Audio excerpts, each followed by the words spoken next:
Doctor Manilal Bhowmik Midnapore ডিস্ট্রিক্টে ওনার জন্ম হয়। গ্রামটা খুবই আদি গ্রাম। এখন ওনার যখন জন্ম হয় সেখানে কোনো রকম আমরা যেটা এখন দেখি ফ্যাসিলিটি ছিল না, রাস্তাও ছিল না, ইলেকট্রিসিটি তো ছিলই না। তিনি সেখানেই মানুষ হয়েছেন। লস অ্যাঞ্জেলেসে $3 নিয়ে উনি ওখানে পৌঁছে গেলেন। সেখানে উনি লেজার টেকনোলজিতে উনি কো-ইনভেন্টর হয়েছিলেন। অ্যান্ড এই ইনভেনশনটা সেটা হচ্ছে কারেক্টিভ আই সার্জারি, যেটা আপনার এখন প্রায় 15 মিলিয়ন লোকদেরকে সাহায্য করেছে। এটা এমনভাবে আপনার স্প্রেড করছে যে কিছুদিনের ভেতর হয়তো আমাদের আর কন্ট্যাক্ট লেন্স কিংবা গ্লাস চশমা ব্যবহার করতে বোধহয় হবে না। এই জিনিসটাই হচ্ছে ডক্টর ভৌমিকের মেজর কন্ট্রিবিউশন টু হিউম্যানিটি। আমার জন্ম হয়েছিল তমলুকের কাছাকাছি এক ভীষণ দরিদ্র পরিবারে। আমার মা কোনোদিন স্কুলে যাননি। তখন ডাক্তারও ছিল না ডেলিভারি করার জন্যে। আমি যখন জন্মাই শুনেছি যে পাড়ার মহিলারা এসে সাহায্য করেছিল আমার জন্মতে। যখন বেরোলাম সেই এতে কাঁচা মাটির এতে আপনার ফ্লোরের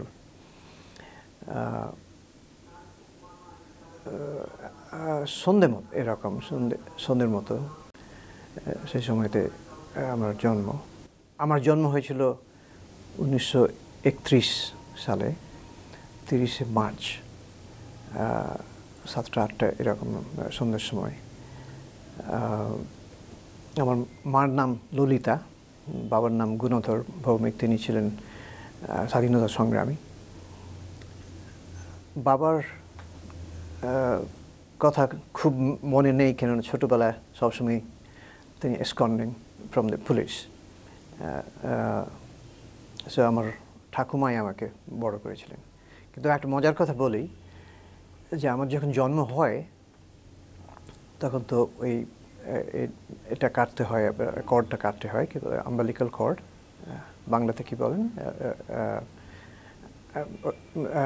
তো একে আপনার আনটাচেবল ক্ষুদ্র মেয়েদের করতে হয়। বাঁশের একটা স্কিন নিয়ে সেই দিয়ে কাটে, বিকজ দ্যাটস অ্যান্টিসেপটিক। কিন্তু সন্ধ্যেবেলায় কোনো দায় বলে দায় পাওয়া যাচ্ছিল না। সুতরাং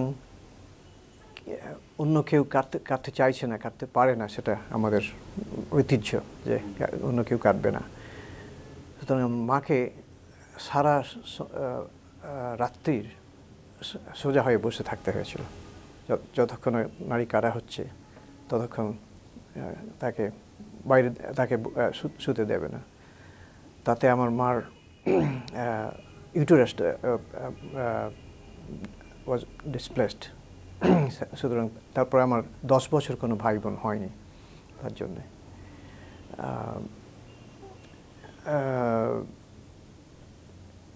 আইরনি হচ্ছে যে we could have both died, but কিন্তু কেউ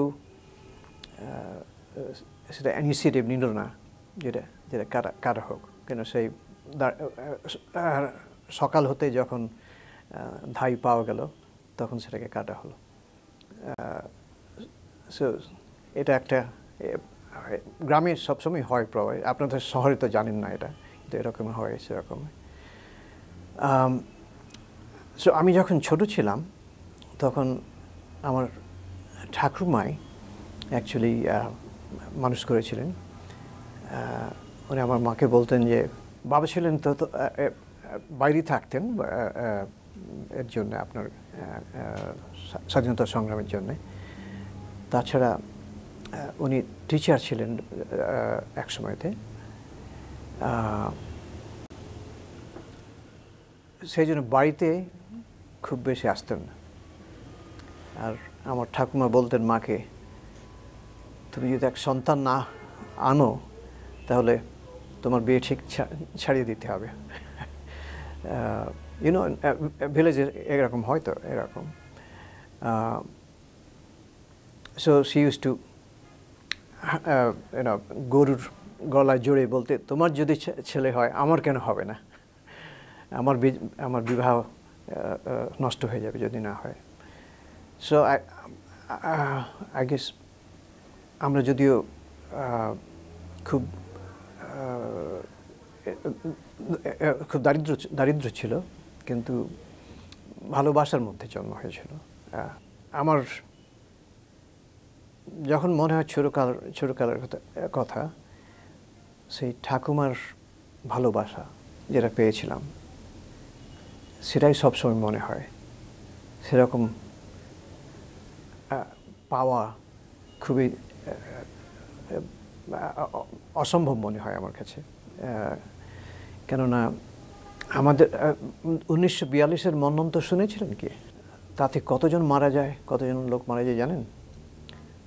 3 লাখ, 30 লাখ, 30 লাখ, 3 মিলিয়ন, 30 লাখ লোক মারা যায়, 30 লাখ লোক মারা যায়।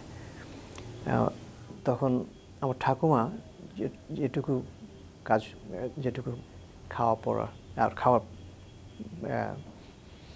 সন্ধান পেয়েছিল, সেটা না খেয়ে আমাকে দিয়েছিলেন যাতে আমি বাঁচতে পারি। সুতরাং বুঝতে পারেন কী অবস্থায় আমার ছোটোবেলা ছিল।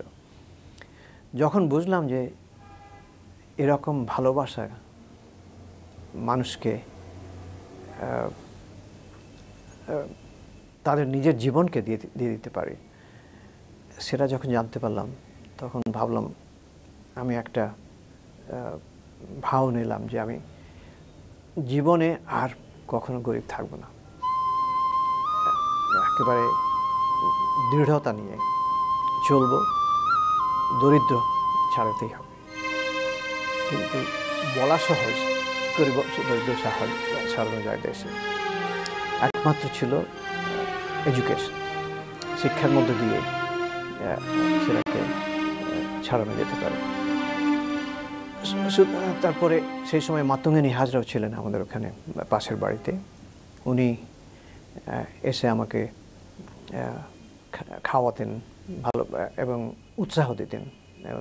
উনি বোধহয় বুঝতে পেরেছিলেন যে আমি সাধারণ ছেলেদের মতো জাস্ট শুধু খেলাধুলো নিয়ে ব্যস্ত নয়, পড়াশোনার মধ্যেই আমার মন রয়েছে, কেননা তার মধ্যে দিয়েই দারিদ্রতাকে হারাতে পারবো। দেশে তো ছেলেরার জুতো থাকে না। আমার কলকাতার আসার আগে 16 বছর আগে জুতো ছিল না। 16 বছর পর্যন্ত কোনো জুতো ছিল না। আর দেশে তো জানেন কাঁচা রাস্তা, ধুলো, কাদা, তার মধ্যে দিয়ে হেঁটে 4 মাইল এক যাওয়া, 4 মাইল ফিরে আসা।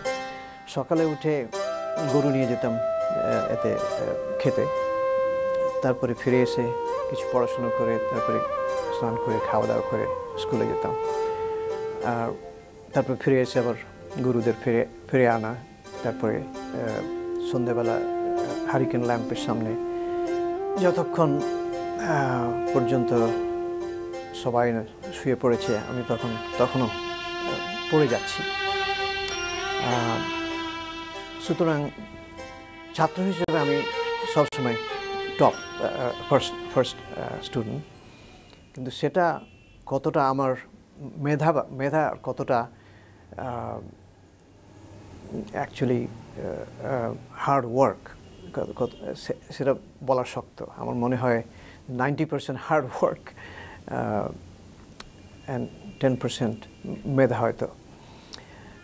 Without hard work nothing can happen. nothing can happen really. Then, in fact, I got to the point where, especially mathematics and science, বিজ্ঞান এবং অঙ্ক, এইটা আমার কাছে খুব ভালো লেগেছিল। কেননা বিজ্ঞানের মধ্যে, অঙ্কের মধ্যে যে একটা সৌন্দর্য আছে, এটা যেন আধ্যাত্মিকতার মতোই লেগেছিল আমার কাছে। সেইটে আমার এত ভালো লাগলো যে যখন টিচার একটা এক্সারসাইজ দিচ্ছে, তার বোর্ডে লেখার আগেই আমি লিখে ফেলেছি উত্তরটা, বুঝতে পেরেছি কি চাইছে শিক্ষক। সুতরাং ছাত্র হিসেবে আমি অনেক এগিয়ে ছিলাম অন্যদের মধ্যে, কেন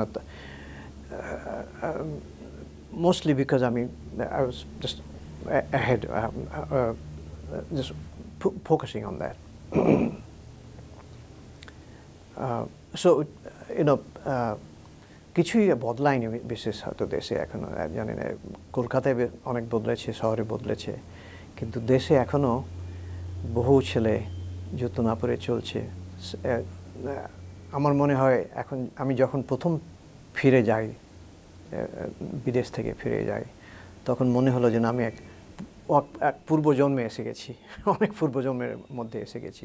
সুতরাং কিছুই বদলায়নি, যেন সময় যেন বন্ধ হয়ে গেছে সেখানে, যেন ব্ল্যাক হোলের মধ্যে সময় বন্ধ হয়ে যায়, সেখানে যেন সময় বন্ধ হয়ে গেছে। একরকম একটা চলছে, কিন্তু তার মধ্যে একটা রেজিগনেশন যেন তার মধ্যে রয়েছে। আমি প্রথম আরম্ভ করি কৃষ্ণগঞ্জ স্কুলে, তারপরে হাই স্কুল হলো ডিমারি হাই স্কুল, 4 মাইল দূরে। ওখানে আমি ক্লাস 9 পর্যন্ত পড়েছিলাম। তারপরে কোলাঘাট স্কুল থেকে অ্যাকচুয়ালি ক্লাস 10 তখন হয়। তারপরে সেকেন্ডারি এক্সামিনেশন ফাইনাল পাস করি। তখন দেশে একটা অসুবিধা হতো তখন, এখনও বোধহয় আছে সেরকম জানি না, ডিসেন্টারি, ম্যালেরিয়া, টাইফয়েড, সব কিছুই হয়েছিল। খুব জ্বর হতো ম্যালেরিয়াতে, ওখানে তখন খুব ম্যালেরিয়া হতো। সুতরাং আমি যে বেঁচেছি তার মধ্যে, এতে আপনার দুর্ভিক্ষ থেকে বেঁচেছি, বহু রোগ থেকে বেঁচেছি, বহু কষ্ট সহ্য করে বেঁচেছি। খাওয়া দাওয়ার মধ্যে শুধু সকালে মুড়ি, দুপুরে একটুখানি ভাত, যদি একটুখানি মাছ পাওয়া যেত, কিছু তরকারি পাওয়া যেত, তাহলে তো খুব ভাগ্যবান। রাত্রেও তাই। সুতরাং সাবসিস্টেন্ট ডায়েট। তার মধ্যেও এখনও আমি এখন 75 বছর বয়স হতে চলেছে। সুতরাং আমার মনে হয় যে আমার জেনেটিক্যালি প্রবাবলি ভালো জিন রয়েছে।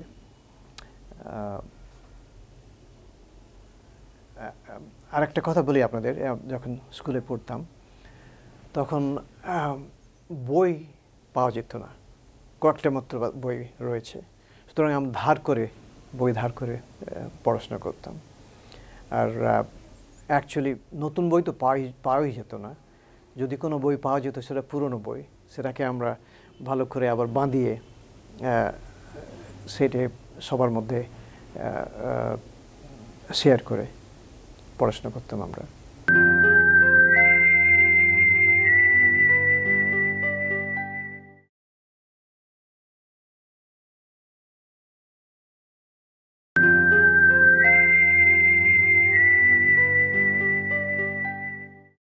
খেলাধুলো অবশ্য ছিল তখন, কিন্তু আমার মন ছিল পড়ার মধ্যেই। খেলাধুলা করতাম, ফুটবল এখানে যেরকম হয় সেরকম আমাদের ফুটবল ছিল, কিন্তু সাঁতার কাটতাম। আমাদের তো ওখানে কোনো জল, এক জল ছিল ওই পুকুরের জল, সেই পুকুরেতেই সব কিছু ধোয়া হচ্ছে, সেখানেতেই স্নান করা হচ্ছে। সেই পুকুর হলো একটা যেন একটা সেন্টার অফ অ্যাক্টিভিটি। সুতরাং সেইখানে সবাই যেন দুপুরবেলায় একসঙ্গে হতো।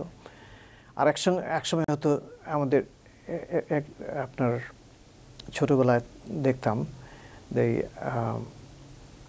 আমাদের প্রত্যেক বৃহস্পতিবার লক্ষ্মী পুজো হতো।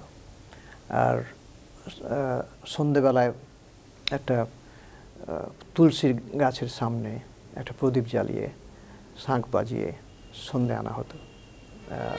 That was quite enchanting. ছোটোবেলায় দেখে মনে হতো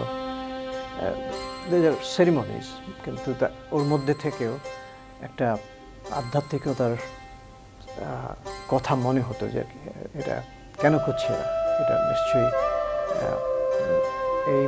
এই পার্থিব জগতের বাইরে যে কিছু রয়েছে, বাইরে পার্থিব জগতের ভেতরে যে কিছু রয়েছে সেটা নিশ্চয়ই এর মধ্যে, এই সেরিমনির মধ্যে থেকে দেখানো হচ্ছে। আর তারপর তো আপনার যান দুর্গাপুজো, সব ধান ক্ষেত একেবারে সবুজ ধান ক্ষেত সর্বত্র, সব জায়গাতে। আর কাশফুল ফুটেছে, ঢাকিরা ঢাক বাজাচ্ছে। সেই কথা মনে হলে, এখন মনে হয় যেন কোন আরেক জীবনে হয়েছিল এখনো। আমি ক্যালিফোর্নিয়া যে এখন থাকি, ওখানে কাশফুল ফোটে, তখন মনে হয় দেশের কথা। ওই একই সময়ে কাশফুল হয়, তখন দেশের কথা মনে হয়। আর সুতরাং যদিও দারিদ্র্য ছিল, কিন্তু ভালোবাসা ছিল, আধ্যাত্মিকতা ছিল। আমাদের সবসময় বলা হতো যে কত টাকা হলো এটা দিয়ে মানুষকে জানা যায় না, মানুষ অন্য মানুষের জন্য কি করেছে সেটাই হলো সবচেয়ে বড় কথা। অন্য মানুষ তার সম্বন্ধে কী ভাবে সেটা হলো সব থেকে বড়। আমরা সেটা ভুলে গেছি এখন। আমাকে যখন ইন্টারভিউ করে লোকে, প্রথমেই জিজ্ঞেস করে তোমার কত টাকা। আমি বললাম টাকাটা কি, টাকা নিশ্চয়ই দরকার, যখন টাকা নেই তখন খুবই অসুবিধা হয়। সেটা সব থেকে আমি জানি সেটা ভালো করে, কীরকম অসুবিধা হয় টাকা না থাকলে। কিন্তু টাকা থাকলেই যে মানুষ সুখী হয় তা হয় না। বহু লোক আছে যারা ভীষণ ধনী, তারা অথচ সুখী নয়। তাদের কত রকম শরীর খারাপ, তাদের মেজাজ খারাপ, সবাইকে অন্য লোককে ছোট করে দেখে, সুতরাং তারা সুখী নয়। কিন্তু আমাদের সেটি যেটা যে অহম ব্রহ্মাস্মি, যখন এটা আমরা ভাবি যে আমরা সবাই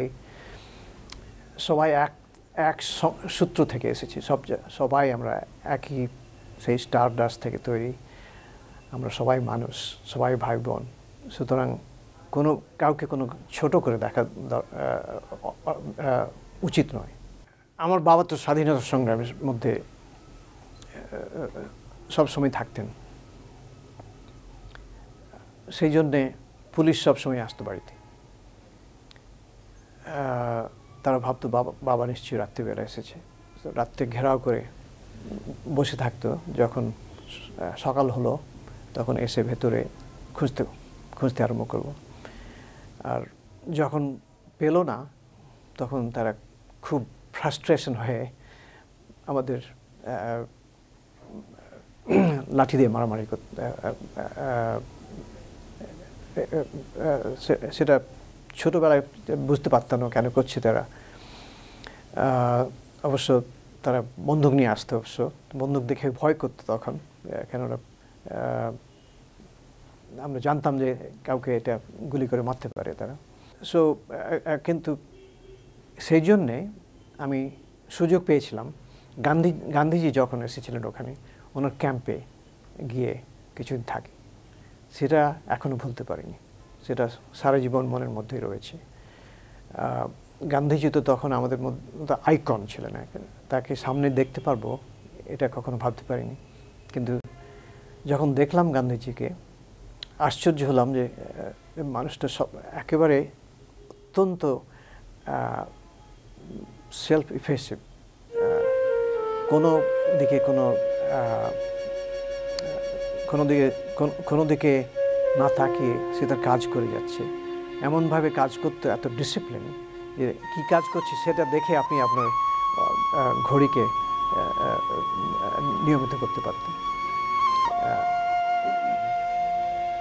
আর উনি বলতেন, কথা খুব বেশি বলতেন না, যখন বলতেন তখন সেটার একজনের কাছ থেকে শোনা যাচ্ছে যে বলেছিল যে আমার জীবনই আমার বাণী, সেই রকম একটা কনফিডেন্স নিয়ে কথা বলতো। তো একটা ছোটোবেলা ওই টিনেজ মনের মধ্যে একটা রয়ে গেছে তখন থেকে, যে be the change you want to see in the world. তুমি জগতে যেটা দেখতে চাও পরিবর্তন, সেটার পরিবর্তন তোমার মধ্যে প্রথমে হতে পারে। ওইটাই আমার মধ্যে মনের মধ্যে রয়েছিল তখন, যে তো কী পরিবর্তন চাই আমি। প্রথমত আমি চাই দারিদ্র্য হাঁটাতে, আমি চাই এই স্ট্রাগল, এই সাফারিং দূর করে সুখী হতে চাই। সব মানুষই তাই চায় না, দারিদ্র্য হাঁটাতে হবে, সুখী হতে হবে। সুতরাং আমার জীবনে সেইটাই করতে চেষ্টা করেছি। আর সেই তারপর থেকেই হাই স্কুল থেকে পাশ করে তখন আমি স্কটিশ চার্চ কলেজে একটা স্কলারশিপ পেয়ে ভর্তি হলাম এখানে। সেটা হলো 1947 সালে, যখন যে বছরে ভারতবর্ষ স্বাধীনতা পেল। Scottish church college missionary college, কিন্তু আমাকে স্কলারশিপ দিয়েছিল এই শর্তে যে ওই বাইবেল ক্লাসে যেতে হবে। সো আমি যখন দেশ থেকে এলাম কলকাতায়, সেটা একটা বিরাট পরিবর্তন দেখলাম। দেশের যেরকম জীবনযাত্রা, এখানে একেবারে ভীষণ তফাৎ। মনে হলো যেন একেবারে আমি এক লাইট ইয়ার্স অ্যাওয়ে চলে গেছি, বহু দূরে চলে গেছি দেশ থেকে, দেশের থেকে একেবারে অন্য জায়গায়। আর সবথেকে খারাপ লেগেছিল এই জন্যে যে দেশি ছেলেরা একটুখানি সড়বড় নয়, একটুখানি কী বলে গাঁয়া। সুতরাং শহরের ছেলেরা, স্কটিশ শহরের ছেলেরা আমাদের একটুখানি নিচু করে দেখতো, যে গাঁয়া বলে। কিন্তু আমি যখন ফিজিক্সে পড়তাম, ফিজিক্স অনার্সে, পরীক্ষাতে আমি 90% মার্ক পেলাম। First, that was the top. Second হলো only was 60, so 90 to 60. So when they saw that, they realized that this village boy has something in him. তখন থেকে তার একটুখানি ভাবতে লাগলো, তখন তার বন্ধুত্ব চাইলো আমার কাছ থেকে। তার আগে একটুখানি ছোটো করে দেখতো। That was very degrading. আর তখন প্রথম কলকাতায় তো খালি পায়ে আটা যায় না ফুটপাতে, সুতরাং তখনই প্রথম আমার জুতো জন্মালো। তখন জুতো হলো আমার প্রথম জুতো, তখন 16 বছরে।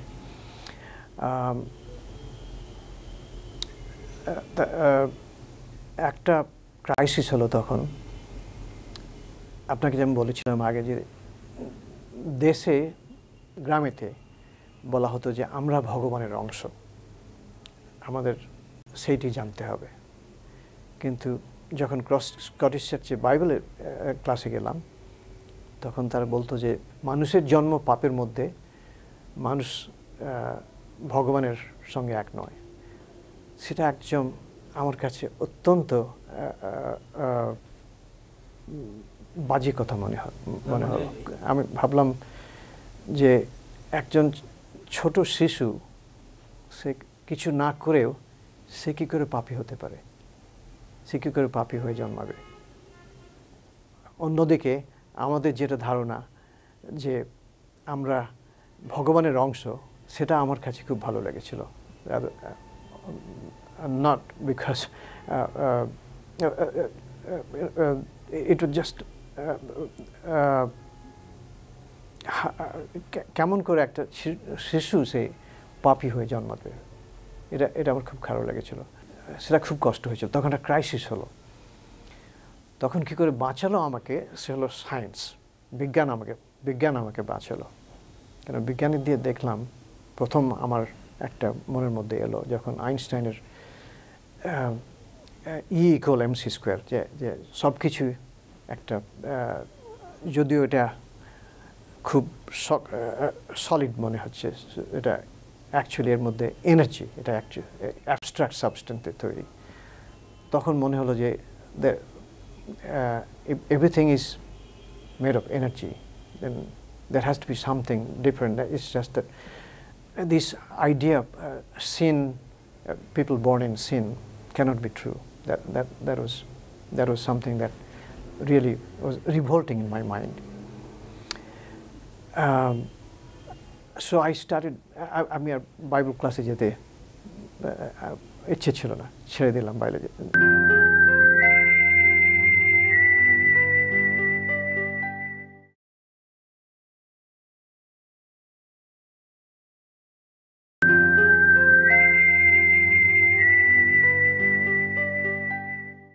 বাইবেল ক্লাসে যাওয়া ছেড়ে দিলাম। তারপরে আমি অনেক নম্বর পেয়েছিলাম বলে আমাকে একটা স্কলারশিপ দিয়েছিল, টাকা দিয়েছিল কিছু বই কেনার জন্যে। তো কী বই কিনলাম আমি? বিবেকানন্দ পত্রাবলী। জন কেলার ছিলেন প্রিন্সিপাল, খ্রিস্টান। তিনি তখন হাতে দেখলেন কি বই দিচ্ছে, এটা খ্রিস্টান বই না হয়ে এ নিচ্ছে একটা হিন্দু বই। তো আমার স্কলারশিপ ক্যান্সেল হয়ে গেল। তখন তো আমি হতাশ হয়ে গেলাম, কী করে পড়বো এখন। লাকিলি আমার বাবা তখন তো দেশ স্বাধীন হয়েছে, বাবা স্বাধীনতা সংগ্রামী ছিলেন বলে তখন একটা গভর্নমেন্ট, ওয়েস্ট বেঙ্গল গভর্নমেন্টের বিধান বাবুর কাছ থেকে একটা স্কলারশিপ পাওয়া গেল। সেই নিয়ে আমি বিএসসি পাস করলাম। আমাদের একজন ফিজিক্সের খুব ভালো টিচার ছিলেন, তিনি আমাকে সত্যেন বোসের সঙ্গে আলাপ করে দিলেন এমএসসি পাস করার জন্য।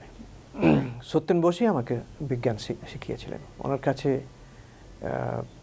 আমি খুবই ঋণী সেজন্যে। আমার কাছে একেবারে নতুন একটা দৃশ্য, সব কিছুর মধ্যে একটা নতুন দৃশ্য রয়েছে, বিজ্ঞানী দিয়ে দেখা যায়, সেটি প্রথম আরম্ভ হয় তখন আমার মনের মধ্যে।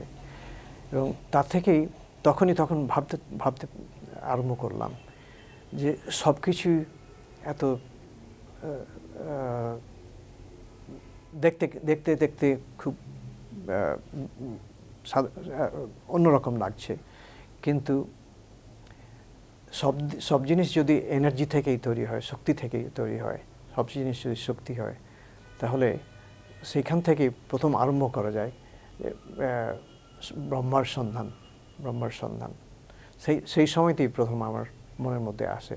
অবশ্য গান্ধীজির ক্যাম্পে থাকার সময় ওটা, তখন খুবই ছোট ছিলাম, তখন ওটা প্রথমে বোধহয় সিড জন্মেছিল, তারপরে সেই সিড জার্মিনেট করতে আরম্ভ করলো বিজ্ঞানের মধ্যে দিয়ে।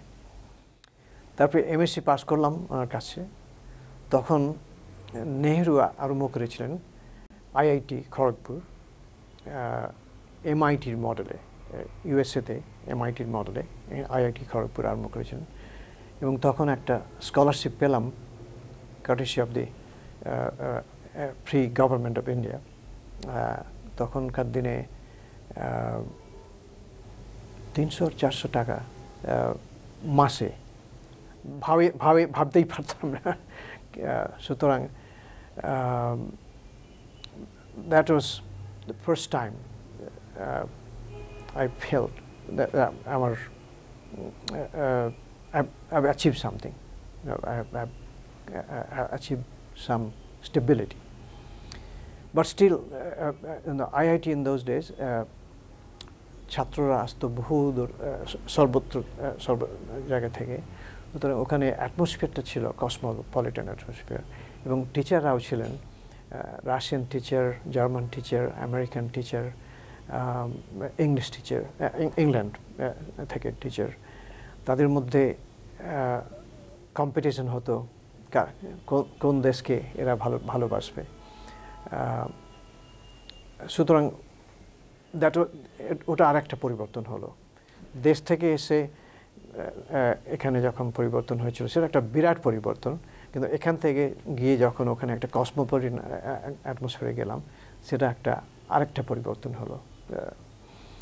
তো ওখানে আমি প্রথম পিএইচডি হই আইআইটি থেকে ফিজিক্সে। তারপরে আমি একটা পেপার পাবলিশ করেছিলাম আমেরিকান জার্নালে। সেইটে একটা দেখলেন ওখানকার এক ইউনিভার্সিটি ক্যালিফোর্নিয়ার এক প্রফেসর, সেটা দেখে আমাকে একটা স্লোন ফাউন্ডেশন গ্র্যান্ট দিয়েছিলেন যাওয়ার জন্য। কিন্তু মুশকিল হলো, না ওখানে না গেলে টাকাটা পাওয়া যাবে না। কিন্তু আমার তো টাকা নেই, কী করে যাব ওখানে? প্লেন ভাড়া তখন ছিল না। তখন ভাবলাম হয়তো কেউ আমাকে কলকাতায় যে চিনি তারা কিছু ধার দেবে। কেউ দিল না। সবাই বললে তুমি যা করেছো তাতেই তুমি সুখী হও, দেশে ফিরে যাও, পড়াও। উইথ ব্রোকেন হার্ট দেশে ফিরে গেলাম। কিন্তু আশ্চর্যই যে দেশের লোকেরা, তাদের কিছু নেই, অলমোস্ট তারা যা কিছু পারে ছোট এটা ছোট দিয়ে তারা টাকা জোগাড় করে আমাকে পাঠিয়ে দিল। আশ্চর্য, যাদের কিছু নেই তারা দিল, যারা দিতে পারত তারা দিতে চাইল না। আমি যখন গেলাম ওখানে, তখন $3 হাতে পৌঁছলাম লস অ্যাঞ্জেলেস।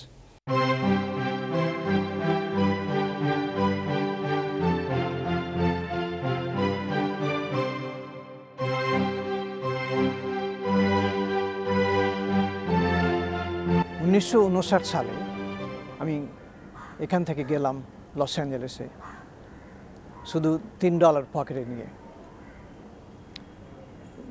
কিন্তু ওখানে গিয়ে এত পরিবর্তন দেখলাম। আমাদের এখানে যখন দেশ থেকে আমি কলকাতায় এসেছিলাম, তার থেকেও বড় পরিবর্তন হলো। কেননা এখান থেকে যত আপনি আমেরিকান ফিল্ম দেখুন, যতই বই পড়ুন, কিন্তু কিছু বোঝা যায় না যে এখানে কীরকমভাবে জীবনযাত্রা চলছে।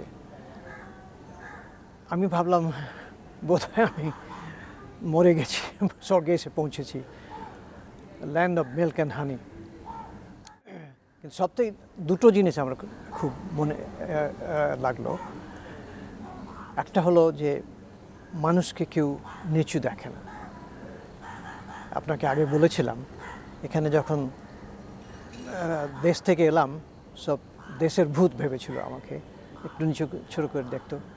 তারপর যখন ভালো মার্ক পেয়ে পাস করলাম, তখন অবশ্য কিছু বদললো। ওখানে প্রথম থেকেই সবাই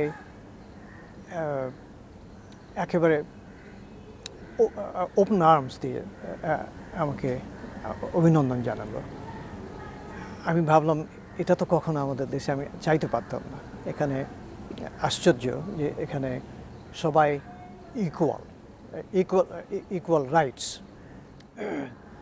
আর আমার টাকা ছিল না, সেই জন্য আমি স্কলারশিপ থেকে কিছু টাকা ধার চাইলাম, এখানে পেতাম না। কিন্তু কিন্তু ওখানে যখনই বললাম যে আমার টাকা নেই, কি টাকা তো সঙ্গে সঙ্গে তারা ধরে দিল। আশ্চর্য!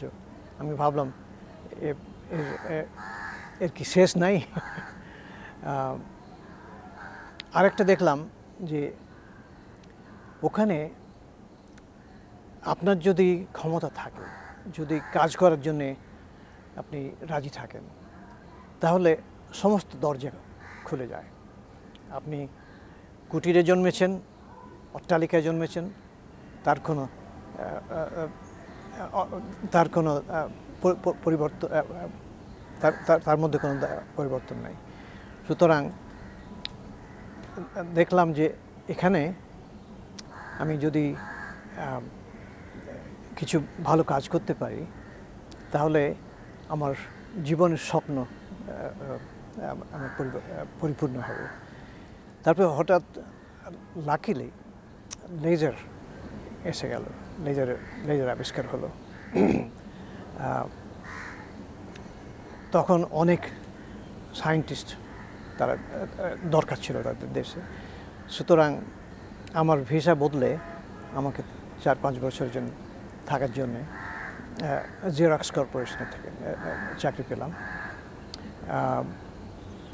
তারপরে আমি ভাবলাম আমি এখানে কী করতে এসেছি? আমি তো এসেছিলাম কিছু 1 বছর পড়বো, গিয়ে দেশে কাজ করব।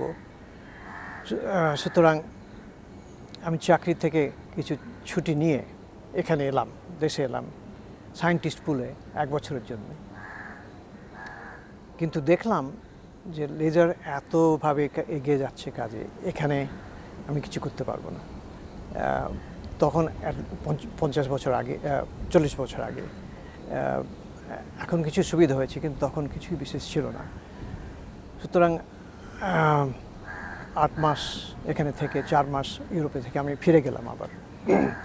গিয়ে আমি নর্থরপ কর্পোরেশনে, যারা ওই বোয়িং 747 তৈরি করে, ওদের কর্পোরেট রিসার্চ ল্যাবরেটরিতে আমি একটা চাকরি পেলাম লেজার ডিরেক্টর হিসেবে, লেজার ডিরেক্টর। ওইখানেতে আমি একটা গ্রুপ তৈরি করলাম ইন্টারন্যাশনাল সায়েন্টিস্টদের নিয়ে, যেখানে আমার কি বলে আপনার সব কিছু হাতে এলো। কেননা ওইখানে একটা লেজার টেকনোলজি আমরা তৈরি করলাম, যেটা ওই লেজিক সার্জারি, যেটা চোখে যদি চশমা, আপনার কন্ট্যাক্ট লেন্স যা না লাগে, আজ পর্যন্ত 15 মিলিয়ন 150 লক্ষ লোকে সেটা তো কারেক্টিভ সার্জারি হয়েছে, এবং প্রত্যেকে খুবই সুখী। যারা জানে যে আমি ওর সঙ্গে জড়িত ছিলাম, তারা আমাকে সবাই বলে যে ধন্যবাদ, তুমি আমাদের জীবন পরিবর্তন করেছো।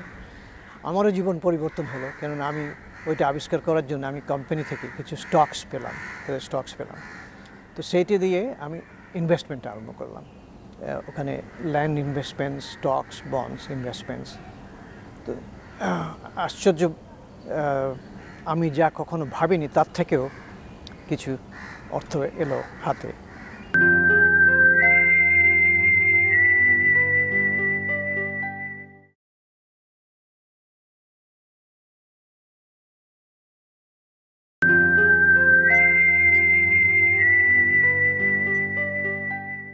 1986 সালে আমি রিটায়ার করলাম। রিটায়ার করে ভাবলাম এখন কি করব দেখি। তখন হাতে যখন পয়সা থাকে, যখন মনে হয় সারা পৃথিবী আমার হাতে রয়েছে, কি করব এখন। সো জেট সেটার হলাম, এখানে পার্টি, যত যা কিছু মনে আসতো তাই করতে আরম্ভ করলাম।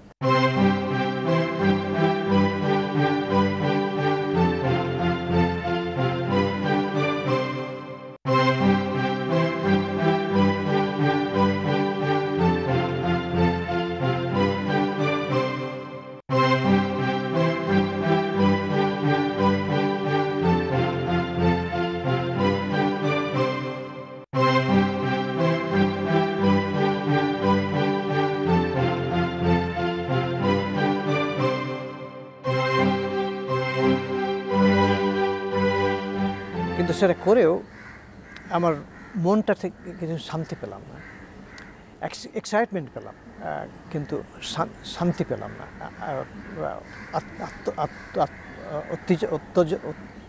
এক্সাইটমেন্ট কি বলেন,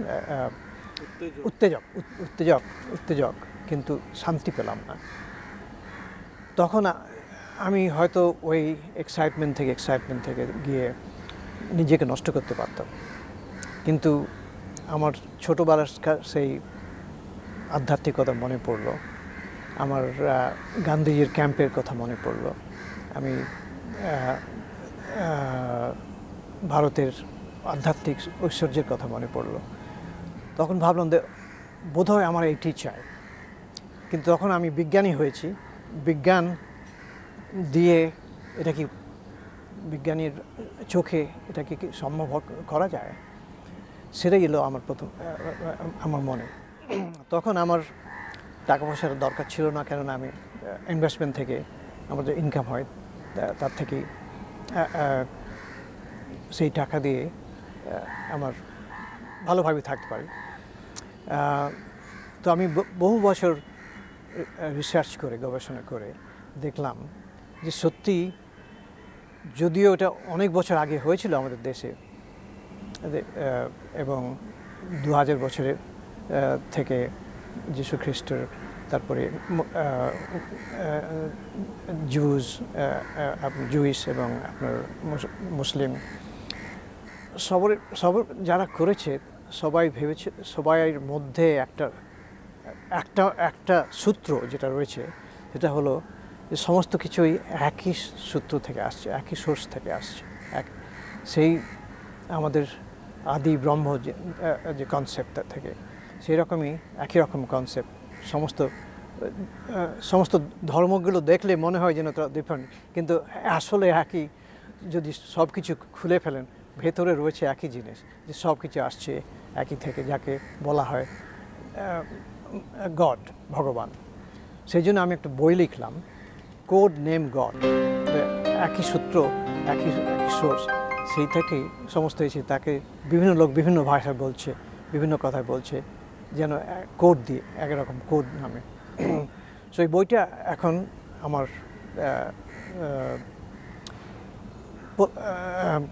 কারেন্ট অ্যাক্টিভিটিস একটা বেস্টসেলার লিস্টে এসেছে, ন্যাশনাল বেস্টসেলার লিস্টে। এখন কলকাতায় আপনার ভারতবর্ষ হবে, পেঙ্গুইন করছে মার্চ এপ্রিল করছে। তারপরে আপনি তো শুনেছেন, আমি যখন কিছু টাকা পেলাম, তখন আমি ভাবলাম, যখন আমি ছোট ছিলাম, যত কষ্ট করেছি, এখনও নিশ্চয়ই কিছু সেরকম ছেলেরা রয়েছে। সুতরাং আমি ভাবলাম, এখন যে আমি যদি কিছু করতে পারি তাদের জন্যে, নিশ্চয়ই আমার করা দরকার। আমি ছোট একটা আরম্ভ করেছিলাম আমরা 5 বছর আগে। 10 জন ছাত্র নেব এরকম ভেবে, 3 জন ছাত্র প্রত্যেক বছর 10 জন ছাত্র হবে, সেইভাবে আরম্ভ করা হয়েছিল। কিন্তু সেটা এখন বেড়ে প্রায় 100 জনের মতো হয়েছে। এটা আমার শান্তি দিয়েছে মনে, কেননা বোধহয় ইনডাইরেক্টলি এটা আমার ছোটোবেলাকার যে দুঃখ ছিল, সেটা কিছুটা মুছে দিতে পারে, অপরকে সাহায্য করে। Sharing is lessons your burden. সুতরাং সেইটাই করছি এখন। আর অ্যাডাল্টদের জন্য একটা বইটা লিখেছি, আর ওখানে সারা জগতের শিশুদের জন্যে, তারা যাতে বিজ্ঞানে আকৃষ্ট হয়, সেজন্যে একটা টিভি সিরিয়াল ক্রিয়েট করেছি, তার নাম হলো কসমিক কোয়ান্টাম রে। সেই টিভি সিরিয়াল আরম্ভ হচ্ছে এই বছর থেকে। আগামী বছরে সেটা ব্রডকাস্ট করা হবে ওয়ার্ল্ড ওয়াইড। আমরা কনসোর্টিয়াম করেছি, একটা France, Germany, Ireland and Korea pull the money together. As you know, as a director, money makes things happen. So we have fortunately got the financing together. So that I'll be doing. And the next project that I have is with Ben Kingsley's company, Sir Ben Kingsley's company, Bipolar Production, for a documentary on do we need spirituality in the age of science. So we're trying to get a grant from the Templeton Foundation. So এখন আমার সেই যে উত্তেজনা ছিল সেগুলো চলে গেছে। এখন সুখী হয়েছি, আমি সুখ পেয়েছি, এবং তার জন্যে আমি আমাদের ভারতীয় আধ্যাত্মিক ঐতিহ্যের কাছে আমি অধিকৃতি, সেটাই আমি এখন এখানে ভারতবর্ষে এসে বলতে চাই। আমি জীবনে যা শিখেছি যে টাকা নিশ্চয়ই দরকার, টাকা ছাড়া কিছুই হয় না, কিন্তু টাকা থাকলেই সব কিছু হয় না। টাকাটা শুধু মাটির যার মধ্যে দাঁড়ানো যায়, কিন্তু দাঁড়াতে চেষ্টা করতে হবে, ইচ্ছে থাকা চাই।